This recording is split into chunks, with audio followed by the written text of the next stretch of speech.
Hello everyone, welcome to Free Study. So second video for June 2020 current affair compilation, and this is a compilation which you can also download from internet. आप Insights की website पर जाकर इसे download कर सकते हैं compilation. And अगर आप चाहें तो ये स्क्रीनशॉट्स भी ले सकते हैं. These are already underlined. It will be very much beneficial to you. And also subscribe the channel, press the bell icon and also share the videos. So आज हम स्टार्ट करेंगे सन्स कोरोना से. 27 pages according to screenshots. तो हम screenshots के according बात नहीं करेंगे. तो आई थिंक हमने 8 या 9 पेजेस नहीं, हमने 16 पेजेस कवर कर लिए हैं. ओके, तो 16 पेजेस कवर हैं. आप देख सकते हैं उसके अंदर 206 पेजेस आपको लिखे हुए मिलेंगे. टोटल पीडीएफ के अंदर 206 पेजेस हैं, बट बिकॉज मैंने स्क्रीनशॉट्स लिए हुए हैं तो एक पेज के अराउंड 3 स्क्रीनशॉट्स हैं. So there are around 600 pages. अगर आपको लगता है कि आप 600 पेजेस के स्क्रीनशॉट्स का फोल्डर बनाकर रख सकते हैं अपने फ़ोन में, तो आप स्क्रीनशॉट्स लें. Otherwise read it from the PDF only. Okay, so start करेंगे सन्स कोरोना से. तो साइंटिस्ट ने रिसेंटली ही डिस्कवर किया है. देखिए, सबसे पहले कोरोना को पढ़ाने से पहले ये कोरोना वायरस नहीं है. ये आप देख सकते हैं डायग्राम के अंदर. ये आप डायग्राम को देखिए तो ये आपको कोरोना दिखाई दे रहा होगा यहाँ पर. So this is sun's corona, means sun से थोड़ा सा दूर है. एंड इस पर सोलर विंड का क्या असर पड़ता है, तो यही हम पढ़ने जा रहे हैं. साइंटिस्ट्स ने डिस्कवर किए हैं कि कुछ जो मीन्स सन के पास कुछ रेडियो लाइट हैं एंड वो हम अपनी मीन्स नेक्ड आई से नहीं देख सकते. उससे कोरोना हीटिंग प्रॉब्लम के बारे में पता चलेगा. अब ये डाटा कलेक्ट कैसे किया गया? डाटा कलेक्ट किया गया है किसकी मदद से? Murchison wide field array radio telescope की मदद से. ये टेलीस्कोप कैसे मदद करता है, तो देखिए ये है क्या, तो ये सब हम पढ़ेंगे. तो जो रेडियो लाइट्स होती हैं या जो सिग्नल्स होते हैं, मीन्स इसके अंदर आपको वही साइंटिफिक टर्म्स हैं कि इलेक्ट्रॉन्स के बीम्स होते हैं. सन के पास जब मैग्नेटिक एक्सप्लोजन होता है उस टाइम पे ये एक्सेलरेट होते हैं. एंड अब तक का टिल डेट तक का ये स्ट्रॉन्गेस्ट एविडेंस है कि जो छोटे छोटे मैग्नेटिक एक्सप्लोजन्स हैं इन्हें नैनो फ्लेयर्स कहा जाता है. कौन कहते हैं? अमेरिका के सोलर एस्ट्रोफिजिस्ट यूगिन पार्कर. एंड कहा गया है कि यही जो एक्सप्लोजन्स हैं ये कोरोना को भी हीट अप कर रहे हैं. तो सन का कोरोना क्या है? It is the outer most part, सबसे जो आउटर मोस्ट पार्ट है. एंड ये क्योंकि सन के पास इतना मीन्स सन जो होता है वो इतनी तेज लाइट होती है कि कोरोना दिखता नहीं है. सो इट इज हिडन, मीन्स ये छुपा हुआ है सन की ब्राइट लाइट की वजह से. So it is difficult to see without using specific instruments. मतलब अगर आपके पास कोई खास इंस्ट्रूमेंट नहीं होंगे तो आप इसको नहीं देख सकते. ये सिर्फ कब देखा जा सकता है? जब टोटल सोलर एक्लिप्स आता है. तो सोलर एक्लिप्स 21 जून को आया था लास्ट मंथ में, तो इसलिए ये टॉपिक भी आया हुआ है. फीचर्स क्या हैं? जो कोरोना है वो डेंस ज्यादा है सन के सरफेस से. ध्यान रखिएगा, it is 10 million times less dense, कम डेंस है as compared to sun's surface. And इसके साथ साथ ये जो कम डेंसिटी है इसकी वजह से जो कोरोना है वो कम ब्राइट है as compared to the surface of the sun. क्योंकि अगर ज्यादा ब्राइट होता तो हमें सन ही नहीं दिखाई देता ना. लेकिन कोरोना लेस डेंस है, लेकिन उसकी जो ब्राइट है वो भी कम है, जिसकी वजह से वो दिखाई नहीं देता. अब कोरोना इतना हॉट क्यों है? क्योंकि जो कोरोना ऑब्वियस है सन के पास है. एंड ये थोड़ी मिस्ट्री भी है. देखिए, जब साइंटिस्ट इसे नहीं पता लगा पाए तो ऑब्वियसली बात है हम तो इसे क्या बताएंगे. लेकिन जो इसके अंदर लिखा हुआ है वही मैं आपको एक्सप्लेन करूंगी. एस्ट्रोनॉमर्स जो है वो इस प्रॉब्लम को सॉल्व करने की कोशिश कर रहे हैं. लेकिन ये पता है दैट कोरोना कम डेंस है, कम ब्राइट है, लेकिन कोरोना 100 ऑफ टाइम्स हॉटर है than the earth surface. So this is something very unique कि ये कम डेंस है, कम इसका मीन्स ब्राइटनेस है, लेकिन ये सन से ज्यादा हॉटर है, 100 of times hotter than the sun surface. ठीक है, इस चीज को ध्यान रखिएगा. ये कॉन्ट्राडिक्ट करता है तो इसको ध्यान रखना है. नाउ कोरोना से सोलर विंड्स कैसे क्रिएट हो सकती हैं? तो जो कोरोना है ये आप देख सकते हैं, मैं आपको थोड़ा सा बड़ा करके दिखाती हूँ। तो ये आप देख सकते हैं, ये जो आपकी सोलर विंड है, यहाँ पर आपको सोलर विंड दिखाई दे रही है, ये आपका सन है, ये आपका कोरोना है। तो सन से कोरोना विंड कैसे क्रिएट होती हैं? तो देखिए, जो कोरोना है it extends far out into space, and जो विंड है वो ट्रैवल करती रहती है थ्रू सोलर सिस्टम। कोरोना को जो टेम्परेचर है वो गर्म इतना है जिसकी वजह से पार्टिकल्स हाई स्पीड पे मूव करते हैं, एंड हाई स्पीड पे मूव करने की वजह से उनकी स्पीड इतनी हाई हो जाती है कि जो पार्टिकल्स है वो सन की ग्रेविटी के अंदर ही एस्केप हो जाते हैं। अब हमने पढ़ा था कि इसको पढ़ा जा रहा है या देखा जा रहा है through a wide field array radio telescope. तो ये टेलीस्कोप एक ज्वाइंट प्रोजेक्ट है किसका? इंटरनेशनल कंसोर्टियम ऑफ ऑर्गेनाइजेशंस का, जो कि एक लो फ्रीक्वेंसी रेडियो एरे बना रहे हैं। फ्रीक्वेंसी रेंज 70 to 300 मेगाहर्ट्ज है। एम यही है कि डिटेक्ट करना है कि न्यूट्रल एटॉमिक हाइड्रोजन एमिशन कितना हो रहा है फ्रॉम कॉस्मोलॉजिकल एप्रोच ऑफ रीआयनाइजेशन, ताकि सन को पढ़ा जा सके, हेलियोस्फीयर को पढ़ा जा सके, अर्थ के आइनोस्फीयर को पढ़ा जा सके, रेडियो ट्रांसिएंट फिनोमिना को पढ़ा जा सके। नेक्स्ट पे आएंगे सोलर एक्लिप्स। तो ये थोड़ा बहुत आपने पढ़ा होगा, एसएसटी में भी पढ़ा होगा, साइंस में भी पढ़ा होगा अगर आपने एनसीईआरटीज पढ़ी हैं। तो सोलर एक्लिप्स 21 जून 2020 को देखा गया।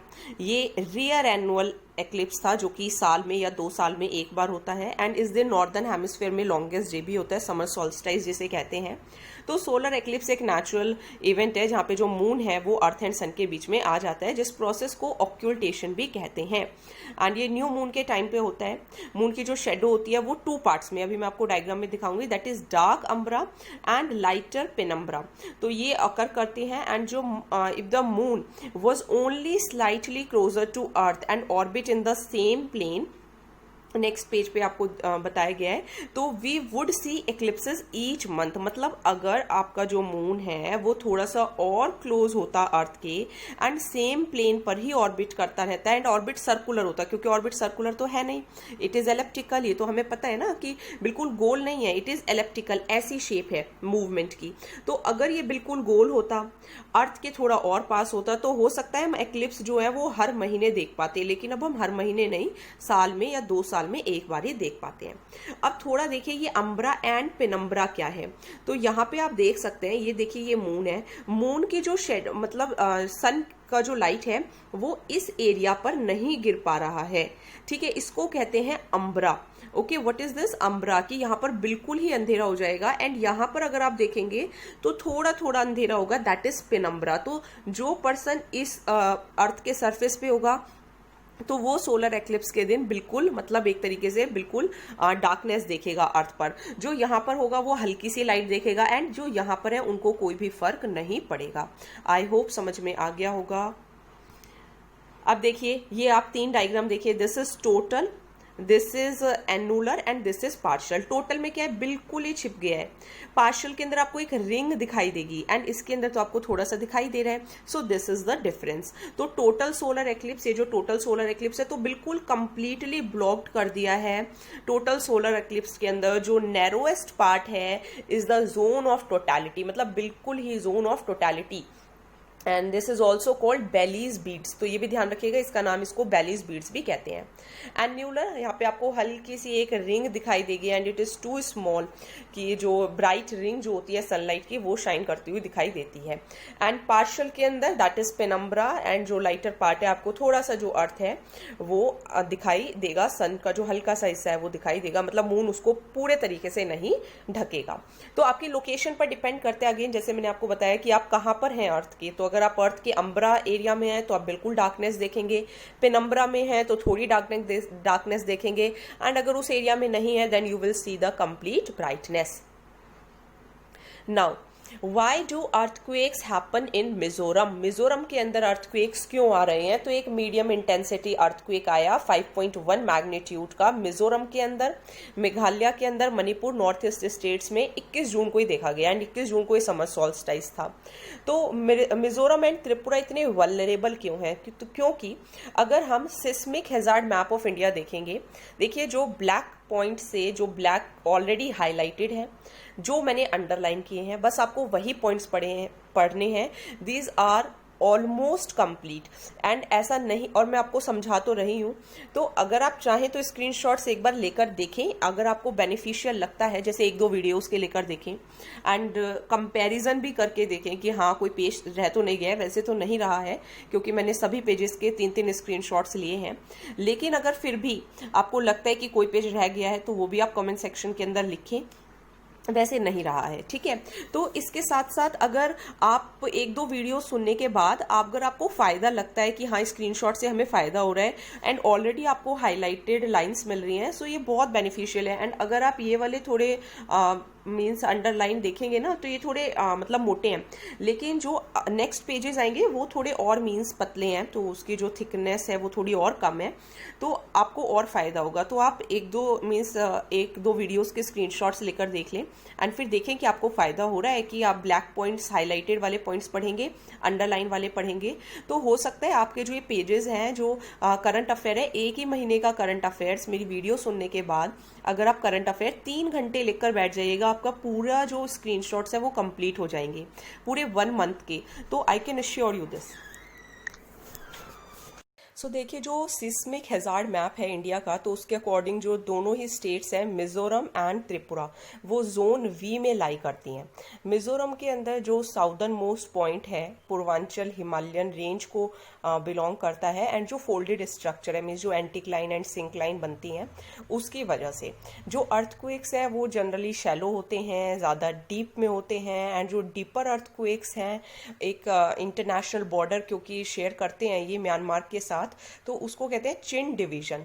जो अर्थक्वेक एक्टिविटी है त्रिपुरा के अंदर वो भी शैलो है, वहां पे द डोकी फॉल्ट वो इंटरनेशनल बॉर्डर फॉलो करता है इंडिया एंड बांग्लादेश के बीच में, अभी मैप भी दिखाऊंगी। And in Meghalaya passes through northern sections of Tripura. दूसरा जो मेजर थ्रेट है वो क्या है, बांग्लादेश की माधुपुर फॉल्ट। तो ये आप नेक्स्ट डायग्राम के अंदर देखिए, ये आपको डायग्राम दिखाई दे रही होगी, ये आपको डायग्राम दिखाई दे रही होगी। यहाँ पे जो बॉर्डर है ये बांग्लादेश का बॉर्डर है एंड ये आपका म्यांमार का बॉर्डर है। एंटिक लाइन जो ये ऊपर वाली लाइंस होती हैं, सिंक लाइन जो नीचे वाली लाइन होती हैं। तो बस आपको इतना ही ध्यान रखना है, बाकी जो आएगा अगर प्रीलिम्स क्लियर होगा तो मेंस में इसका क्वेश्चन आ सकता है, ठीक है। ये ध्यान रखिएगा, म्यांमार के साथ चिन डिवीजन है एंड बांग्लादेश के साथ क्या है, माधुपुर फॉल्ट।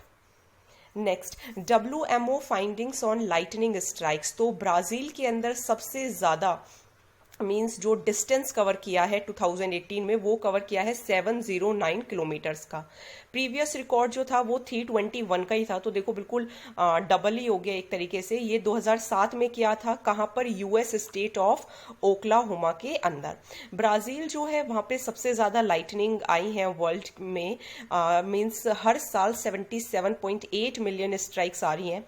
अर्जेंटीना में भी 2019 में जो स्ट्राइक थी मीन्स वो कितने टाइम तक रही, 16.73 सेकेंड्स तक। तो ये ध्यान रखना, जो प्रीवियस रिकॉर्ड था वो 7.74 सेकेंड्स का था 2012 में। कहाँ पर, फ्रांस की एक जगह है प्रोविंस एल्पीज कोटे डी अजर, ठीक है। देन जो लाइटनिंग फ्लैशेज हैं वो अब बुक्स में भी लिखी जाती हैं मेगा फ्लैशेज के अंदर, ताकि थोड़ी बहुत जानकारी रह सके, क्योंकि कंपैरिजन अभी हम कर पा रहे हैं तो वो क्यों कर पा रहे हैं, बिकॉज कहीं ना कहीं पे उसको रिकॉर्ड किया गया था। इंडिया की लाइटनिंग स्ट्राइक्स देखें तो सबसे ज्यादा आती हैं उत्तर प्रदेश में, उसके बाद बिहार में। बिहार में 170 पीपल की डेथ हुई 2019 में, 1 अप्रैल से 31 जुलाई तक। जो लाइटनिंग डेज हैं वो भी बढ़ रहे हैं एंड ज्यादा से ज्यादा लोगों की डेथ हो रही है। लाइटनिंग होती क्या है, एक बहुत ही rapid, massive and electricity discharge, बिजली कड़कना एटमॉस्फेयर के अंदर होती है। एंड ये उन क्लाउड्स में पाई जाती है जो मॉइस्चर कैरी करते हैं एंड 10 to 12 किलोमीटर टॉल होते हैं। ये हमने पहले के वीडियोस में भी किया हुआ है, तो ये थोड़ा सा आप ध्यान रखिएगा। जो आपका ध्यान रखने वाली चीज है कि ये है आपके प्लस, बीच में है माइनस, फिर है आपका प्लस, ठीक है। तो ये जो प्लस वाले होते हैं ये ऊपर की तरफ उठते हैं, माइनस वाले नीचे की तरफ आते हैं, फिर दोनों स्ट्राइक कर जाते हैं, तो जिसकी वजह से लाइटनिंग आती है। ओके, तो ये आप देख सकते हैं जो बेस है क्लाउड्स का वो 1 to 2 किलोमीटर होता है अर्थ के सरफेस से, एंड जो टॉप होता है मींस जो बेस है वो 1 से 2 किलोमीटर एंड जो टॉप है वो 12 से 13 किलोमीटर किसका, क्लाउड का। जो टेम्परेचर क्लाउड का टॉप पर होता है वो क्या होता है, आप देख सकते हैं यहाँ पे पहले प्लस है, फिर माइनस है, फिर प्लस है। अब अगर हम सिर्फ जब टॉप की तरफ जाएगा टेम्परेचर टुवर्ड्स द टॉप, तो in the range of -35 to -45 degree Celsius. ये आप थर्ड डायग्राम के अंदर देखिए, ये ऊपर की तरफ जा रहा है। ठीक है, नाउ ये भी देख लेते हैं कि जिस तरीके से वाटर वेपर ऊपर होते हैं एंड जो फॉलिंग टेम्परेचर है जिसकी वजह से वो कंडेंस हो जाते हैं, हीट जनरेट होती है एंड जो टेम्परेचर है वो 0 डिग्री सेल्सियस वाला ऊपर जा रहा है, ऊपर के जो प्लस वाला है वो ऊपर जा रहा है, माइनस वाला नीचे आ रहा है, एंड छोटे छोटे जो आइस क्रिस्टल्स हैं they are moving up and bigger crystals are coming down. तो कॉलिजन्स होता है, उनके बीच में टकराव होता है, इलेक्ट्रॉन्स रिलीज होते हैं, एक चेन ऑफ रिएक्शन बनती है। ठीक है, अगेन यहाँ पर भी सेम बात बोली है, top layer positively charge, middle negatively and नीचे वाली भी पॉजिटिव। क्लाउड की अगर सिर्फ क्लाउड की बात करेंगे, अगर ये सिर्फ क्लाउड है तो इसके ऊपर प्लस एंड नीचे माइनस, अर्थ पर प्लस, तो प्लस ऊपर उठेगा माइनस नीचे आएगा, जहां पर भी ये कोलाइड कर जाएंगे वहां पे क्या होगी, मैसिव इलेक्ट्रिसिटी आपको देखने के लिए मिलेगी। तो अर्थ जो है वो गुड कंडक्टर ऑफ इलेक्ट्रिसिटी है, होने के बावजूद भी वो इलेक्ट्रिकली न्यूट्रल रहता है जो मिडल लेयर है, एंड अगेन सेम बात कही गई है। नाउ अब आप देखिए सेकेंड की जो लाइटनिंग है, अगर जो टॉल ऑब्जेक्ट्स होते हैं जैसे कि ट्रीज, टावर्स, बिल्डिंग्स, तो इन पर ज्यादा असर पड़ता है। एंड एयर, ये ध्यान रखिएगा, जो अर्थ है वो गुड कंडक्टर ऑफ इलेक्ट्रिसिटी है एंड एयर आपका पुअर कंडक्टर ऑफ इलेक्ट्रिसिटी है। नाउ जीलैंडिया, तो जीलैंडिया क्या है, ये न्यूजीलैंड के जो रिसर्चर्स हैं उन्होंने फाइंड किया है एंड दे आर क्लेमिंग कि ये 8th कॉन्टिनेंट है अंडर न्यूजीलैंड एंड ये ओशियन से चारों तरफ सराउंडेड है। इन 2017 94% जो जीलैंडिया है मीन्स उसका जो 2 मिलियन स्क्वायर माइल्स है वो अंडर वाटर है and mapping the continent is challenging. तो जीलैंडिया 2 मिलियन स्क्वायर माइल्स यानी कि 5 मिलियन स्क्वायर किलोमीटर्स है, ऑस्ट्रेलिया के आधे साइज के बराबर है। सिर्फ 6% ही कॉन्टिनेंट सी लेवल से अबव है। ओके, एंड जो लेटेस्ट मैप है वो उसकी coast lines, territorial limits, names ये सब शो कर रहा है। ये आप देख सकते हैं, पहले सुन लीजिए, जो मैप है वो ये भी रिवील कर रहा है कि जो जीलैंडिया है वो टेक्टोनिक प्लेट्स के पास है, जहाँ पे जो प्लेट्स हैं they can push towards each other, and जब पुश होंगी तो क्या होंगी, सबडक्ट, क्योंकि जब दो पुश होती है तो एक क्या हो जाती है, सबडक्ट होती है। नाउ हाउ जीलैंडिया इवॉल्व्ड, तो गोंडवाना फॉर्म्ड हुआ था जब अर्थ का जो एंशियंट सुपर कॉन्टिनेंट था पैंगिया, क्योंकि हमारा भी आपको पता होगा ना कि जो इंडिया का जो मैप है आपका, हिमालयाज जो थे वो ऊपर की तरफ ही थे एंड इंडिया जो ऐसे था ऑस्ट्रेलिया के साथ मिला हुआ था, फिर धीरे धीरे मूव किया एंड फिर हिमालय के साथ मीन्स एक हिमालय जो फॉर्म हुई, क्योंकि दो प्लेट्स के बीच में क्या हुआ, टकराव हुआ, तो तब हिमालयास फॉर्म हुई थी। तो ऐसे इन्होंने यहाँ पे ये बताया है कि जो गोंडवाना है वो भी अर्थ के जो एंशियंट सुपर कॉन्टिनेंट था पैंगिया, वो 2 फ्रैगमेंट्स में टूटा, एक तो लोरेशिया में एंड एक गोंडवाना के अंदर। ठीक है, जो लोरेशिया है वो नॉर्थ में आ गया, गोंडवाना जो है वो साउथ में रह गया। ठीक है, अब आप ये देख लीजिए, ये आप थोड़ा सा डायग्राम आपको दिखाई दे रहा होगा, this is your Zealandia. New Caledonia 94% under water है, 5 मिलियन स्क्वायर किलोमीटर है, 6% ही अबव सी है। तो इसके अलावा जो जियोलॉजिक फोर्सेस हैं वो भी इस लैंड मासेस को कंटिन्यू रीअरेंज करने की कोशिश कर रहे हैं and Zealandia was forced under the waves about 30 to 50 million years, जब इसके बाद ये गोंडवाना के अंदर टूटा था। नाउ GS2 के इंडियन कॉन्स्टिट्यूशन पॉलिटी के टॉपिक्स हैं, official language in high courts. तो लॉयर्स ने चैलेंज किया है सुप्रीम कोर्ट के अंदर कि ये कैसा कानून है which makes Hindi the official language और इन कोर्ट्स इन हरियाणा। तो इशू क्या है, एक पिटीशन फाइल हुई एक Haryana official language act of 2020 के अकॉर्डिंग कि ये असंवैधानिक है, जो कि हिंदी को सोल ऑफिशियल लैंग्वेज बोल रहा है कि स्टेट के अंदर लोअर कोर्ट्स में यही यूज की जाएगी। लॉयर्स ने आर्ग्यू किया कि जो एडवोकेट्स हैं वो इंग्लिश यूज़ करते हैं, एंड लोअर कोर्ट्स के अंदर भी हिंदी को अगर इम्पोज किया जाएगा कि बस इसी लैंग्वेज में बात करनी है, तो ये एक अनरीजनेबल क्लासिफिकेशन है उन लोगों में जो हिंदी में फ्लुएंट हैं एंड जो हिंदी में फ्लुएंट नहीं है। उन्होंने कहा कि जो ये अमेंडमेंट की गई है ये वॉयलेशन है फंडामेंटल राइट की, फंडामेंटल राइट ऑफ इक्वालिटी की, freedom to practise a profession of choice, dignity and livelihood की।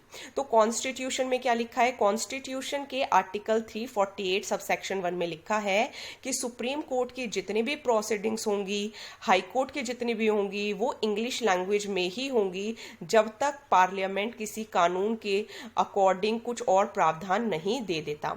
आर्टिकल 348 सब सेक्शन 2 में ये लिखा है कि जो गवर्नर है वो प्रेसिडेंट से पूछकर, मतलब प्रेसिडेंट की कॉन्सेंट लेकर हिंदी लैंग्वेज या किसी और लैंग्वेज के यूज को एथोराइज कर सकता है किसी ऑफिशियल पर्पस के लिए, एंड किसी प्रोसीडिंग के लिए भी जो प्रिंसिपल सीट रहेगी वो उसी स्टेट में रहेगी, जो जुरिस्डिक्शन, जो ऑर्डर्स होंगे वो इंग्लिश में ही पास किए जाएंगे।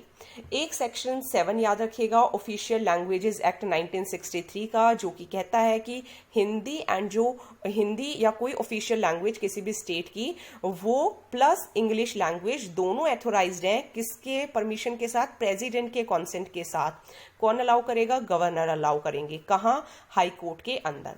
अब ये देखिए कुछ स्टेट्स हैं जहां पर जिन स्टेट्स ने हिंदी को भी ऑप्शनल यूज में रखा हुआ है। एक तो है राजस्थान, उत्तर प्रदेश, मध्य प्रदेश एंड बिहार। ये ट्रिक मैंने लिखी हुई है ब्रह्म, अगर आपको ध्यान रहे तो आप यूज कर सकते हैं, ठीक है। तो बी से है आपका बिहार, आर से है राजस्थान, यू से है उत्तर प्रदेश एंड एम से है मध्य प्रदेश। नेक्स्ट है पिटीशन ऑन नेशंस नेम। तो सुप्रीम कोर्ट ने एक मीन्स कंप्लेन आई थी कि इंडिया का जो नाम है वो भारत रखना चाहिए, एंड बिकॉज जो भारत एंड जो इंडिया है, तो फिर कोर्ट ने क्या कहा? कोर्ट ने कहा कि भारत और India, India that is Bharat, ठीक है। ये दोनों ही नेम्स जो हैं वो लिखे हुए हैं कॉन्स्टिट्यूशन में। तो इशू क्या था? इंडिया कुछ पिटीशन फाइल हुई तो उन्होंने कहा कि इंडिया जो है वो नेम है फॉरेन का, फॉरेन ओरिजिन का नेम है, ग्रीक टर्म इंडिका से रिलेट करता है। लेकिन आर्टिकल 1 में लिखा हुआ है India that is Bharat shall be a union of states. तो इट वांट्स इंडिया, भाई इंडिया को हटाना पड़ेगा अगर इंडिया से प्रॉब्लम है तो जो सिटीजन्स हैं they get over the colonial past and instil a sense of pride in our nationality. तो इससे कहा गया कि जो हमारे फ्रीडम फाइटर्स ने जो फ्रीडम मीन्स अचीव की इतने सारे स्ट्रगल्स करके, एंड आर्टिकल 1 के अंदर जो B.R. अम्बेडकर ने जो अब चेयरमैनशिप ली थी संविधान बनाने की कॉन्स्टिट्यूएंट असेंबली के अंदर, तो ये तब उस टाइम पे भी हीटेड डिबेट था।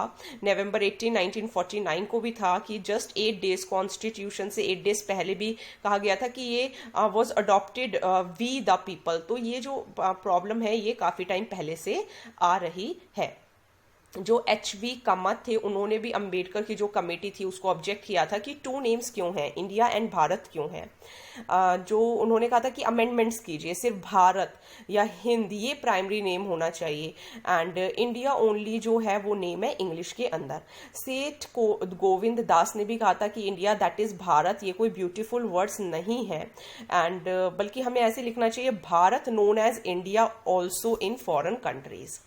दास साइटेड द जो सेठ गोविंद दास थे उन्होंने वेदास का भी कहा कि जो महाभारत है, पुरानाज हैं, या जो चाइनीज ट्रैवलर की जो राइटिंग्स हैं ह्यून संग की, उन्होंने भी भारत ही नाम दिया है एंड इंडिया तो नेम नहीं दिया।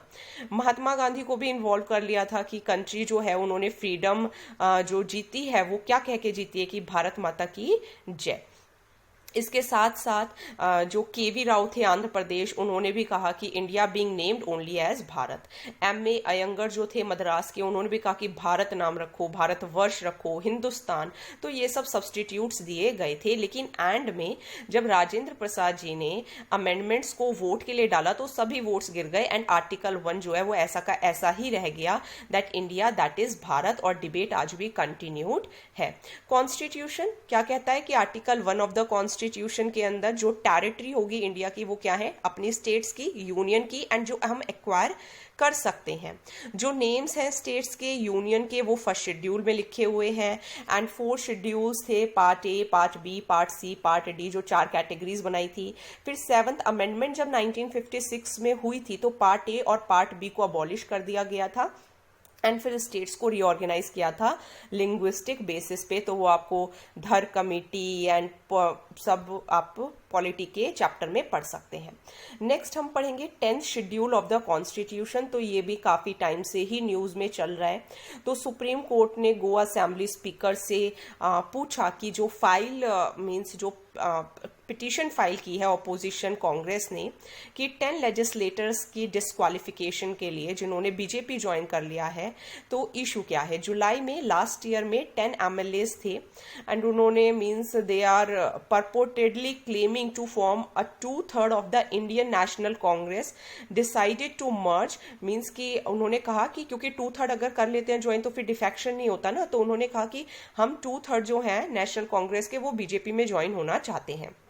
स्पीकर ने कहा कि अगर ये मर्जर है and allowing 10 seats in the assembly along with the members of the BJP, तो आर्टिकल 191 सबसेक्शन 2 थोड़ा सा ध्यान रखिएगा, पैराग्राफ 2 10th शेड्यूल का थोड़ा ध्यान रखेंगे। तो इन एंटी डिफेक्शन लॉ क्या है, देखिए अभी कोर्ट ने कहा है इनको, अब ये क्या कहेंगे वो तो अभी रिजल्ट आना क्या है बाकी है, या आगे होगा तो वो हम अभी नेक्स्ट करंट अफेयर्स के अंदर पढ़ेंगे। अभी हमें जानना है anti defection law 10th schedule 52nd amendment act 1985 के टाइम पर लाया गया था। ठीक है, ये वो प्रोसेस होती है कि अगर आपने बार बार अपनी आयाराम गयाराम किया, मीन्स अगर आपने बार बार पार्टी चेंज की तो फिर आपको डिस्क्वालीफाई कर दिया जाएगा। ये डिसाइड कौन करता है, डिसाइड करते हैं स्पीकर या फिर चेयरमैन। ठीक है, उन्हीं के डिसीजन क्या होते हैं फाइनल। ये लॉ पार्लियामेंट में भी एंड स्टेट असेंबली में दोनों में अप्लाई होता है। कब कब मेंबर को डिस्क्वालीफाई किया जाता है, अभी देखो जैसे राजस्थान का भी केस चल रहा है। डिस्क्वालीफाई कब होगा, अगर वॉलेंटरली गिव अप कर दिया, वोट या फिर वोट नहीं किया, मीन्स जो पॉलिटिकल पार्टी डायरेक्शन देती है, अगर मेंबर ने पहले से ही परमिशन दे दी है तो 15 डेज के अंदर अंदर पार्टी को वो कॉन्डोन करना पड़ता है। अगर किसी इंडिपेंडेंट कैंडिडेट ने इलेक्शन के बाद पॉलिटिकल पार्टी ज्वाइन कर ली, अगर नॉमिनेटेड मेंबर ने 6 मंथ्स के बाद कोई और पॉलिटिकल पार्टी ज्वाइन कर ली, तो इन सब केसेस में डिफेक्शन का लॉ जो है वो लग जाता है। कब कब नहीं लगेगा, कब कब डिफेक्शन नहीं माना जाएगा, अगर 2/3 मर्ज हो जाए एंड अगर neither the members who decide to merge nor the ones who stay with the original will face disqualification, तो कोई डिस्क्वालिफिकेशन नहीं होगी। अब पहले क्या था, 1992 से पहले क्या था कि जो प्रिसाइडिंग ऑफिसर ने मतलब चेयरमैन या जो स्पीकर थे उन्होंने जो कह दिया वो कह दिया, मीन्स जुडिशियल रिव्यू नहीं था। लेकिन अब जुडिशियल रिव्यू है, लेकिन जुडिशियल रिव्यू तभी है जब प्रिसाइडिंग ऑफिसर अपना रिजल्ट दे देंगे। फायदे क्या है, स्टेबिलिटी आती है गवर्नमेंट में, जो कैंडिडेट्स है वो पार्टी की तरफ लॉयल रहते हैं, डिसिप्लिन रहते हैं, मर्जर जो है वो बिना एंटी डिफेक्शन के कर सकते हो आप, करप्शन नहीं होता, प्यूनिटिव मेजर्स जो है वो लिए जा सकते हैं उस मेंबर के खिलाफ अगर कोई एक पार्टी से दूसरी पार्टी बार बार डिफेक्ट करता है। तो कुछ रिकमेंडेशंस देखिए, डी से डिफेक्शन, डी से दिनेश गोस्वामी कमेटी। डिस्क्वालिफिकेशन इन्होंने 2 पॉइंट्स ऐड किए थे, वॉलेंटरी गिव अप वाला एंड वो 15 डेज पॉइंट्स वाला कि अगर कोई वोटिंग देने से एब्सटेन करता है तो। देन लॉ कमीशन की 170th रिपोर्ट आई थी, यहाँ पे बोला गया था कि स्प्लिट्स एंड जो मर्जर्स हैं उनको डिलीट कर देना चाहिए, जो प्री रोल इलेक्टोरल फ्रंट्स हैं उनको ट्रीट करना चाहिए as political parties under anti defection. Political parties को लिमिट करना चाहिए कि वो विप्स ना इशू करें बार बार। देन इलेक्शन कमीशन ने भी 10th शेड्यूल के अंदर अपनी कहा था कि जो इलेक्शन कमीशन जो होगी उसकी बाइंडिंग एडवाइस रहेगी किस should be made by the president and governor on the binding advice of the election commission. Now reservation is not a fundamental right says Supreme Court. Supreme Court ने कहा कि reservation कोई fundamental right नहीं है। 50 ये petition file की थी तमिलनाडु के पॉलिटिकल पार्टीज ने, जो कह रहे थे कि 50% ओबीसी रिजर्वेशन दे दीजिए ऑल इंडिया नीट सीट्स के अंदर। सभी पॉलिटिकल पार्टीज ने तमिलनाडु के अंदर फिर आर्टिकल 32 में पिटीशन फाइल कर दी कि they are violating the rights of the people of Tamil Nadu to have a fair education, क्योंकि 50% quota backward classes and most backward classes को नहीं दिया जा रहा है। तो की ऑब्जर्वेशन कोर्ट ने क्या कहा, कोर्ट ने कहा कि आर्टिकल 32 अप्लाई नहीं हो सकता क्योंकि रिजर्वेशन एक फंडामेंटल राइट नहीं है। 12 to 35 हमारे फंडामेंटल राइट में आते हैं ना। So therefore not giving the quota benefits, तो अगर कोई सरकार कोटा बेनिफिट नहीं दे रही है इट मीन्स कोई भी आपकी फंडामेंटल राइट भी वॉयलेट नहीं हो रही। तो रिजर्वेशंस का इम्प्लीमेंटेशन ना होना, अगर रिजर्वेशंस का इम्प्लीमेंटेशन नहीं होता है that amounts to violation of fundamental right. ठीक है, तो अगर इम्प्लीमेंटेशन नहीं होता है तो वो फंडामेंटल राइट है, लेकिन रिजर्वेशन देना वो फंडामेंटल राइट नहीं है। सो दिस इज बिकॉज जो डायरेक्टर जनरल थे हेल्थ सर्विसेज के is not following any of the following laws to provide reservation. तो तमिलनाडु के अंदर कोई 50% रिजर्वेशन ओबीसी कैंडिडेट्स को नहीं मिलने जा रही है, ठीक है। And to provide this 27% reservation OBC candidates को मिली हुई है in all quota in undergraduate as well as postgraduate medical courses, ठीक है। ये पॉइंट थोड़ा ध्यान रखिएगा कि जो लॉ है वो क्या प्रोवाइड करता है।